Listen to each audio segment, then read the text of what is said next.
We're tracking storms moving from the Midwest to the Northeast just in time for New Year's. Rain is expected in New York City around the same time that the ball is set to drop at midnight in Times Square. Several deaths reported following severe storms this weekend, including a powerful EF3 tornado touching down south of Houston. So let's get right to meteorologist Greg Dutra from our station WLS in Chicago. Hey, Greg.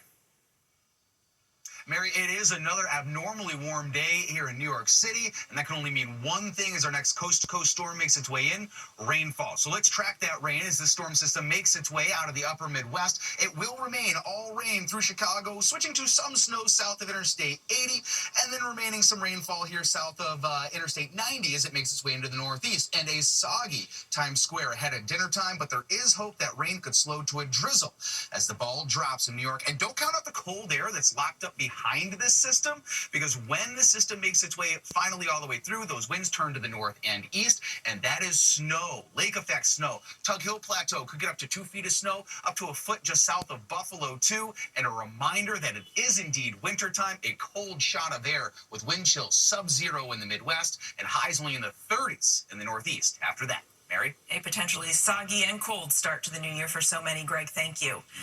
Here in New York, police are on high alert heading into New Year's Eve. Roughly 1 million people are expected to pack Times Square to watch the ball drop tomorrow night. The ball there getting its final test before the new year arrives. Following, though, the Christmas market attack in Germany, the NPD commissioner is promising a tremendous police presence. ABC's Aaron Katersky in Times Square.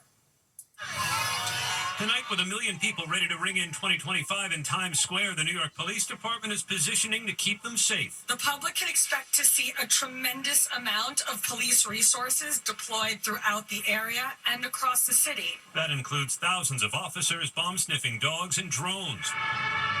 This year's security plan also reflects the recent Christmas market attack in Germany. A vehicle ramming incident is why we have the sand trucks, the blocker cars, and all of the other resources that we'll have. So we are very confident it's going to be a safe and enjoyable evening for all. There are similar preparations in Las Vegas, where 350,000 people are again expected on the Strip, and in San Francisco, where 200,000 will watch fireworks from the waterfront. Authorities say all of these events remain attractive targets, but there are no credible threats. Police are taking no chances, Mary. Manholes will be sealed up, trash cans removed, and spectators are allowed no umbrellas, bags, or booze. Mary? Okay, Aaron, thank you. We move now to a developing story. Tonight, the Biden administration is blaming China for a major security breach targeting the U.S. Treasury Department. Hackers gaining access to employee workstations and unclassified documents. Here's ABC's Elizabeth Schulze.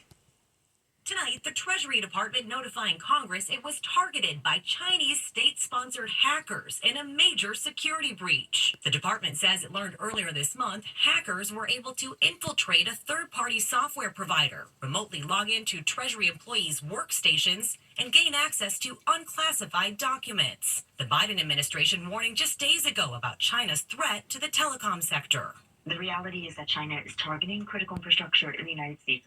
Just last month, a China-backed group called Salt Typhoon hacked into 9 telecommunications companies, gaining access to the cell phones of high-profile Americans, including top Biden administration officials. Mary, it's unclear if the two hacks are related. Tonight, the Treasury says it's working with the FBI to determine the extent of the breach on its systems. Mary? Troubling development, Elizabeth, thank you. Now to the FBI issuing the stock market is limping its way into the new year. The Dow losing 418 points today, closing at 42,573. That so-called Santa Claus rally after Christmas so far failing to emerge. And when we come back, remember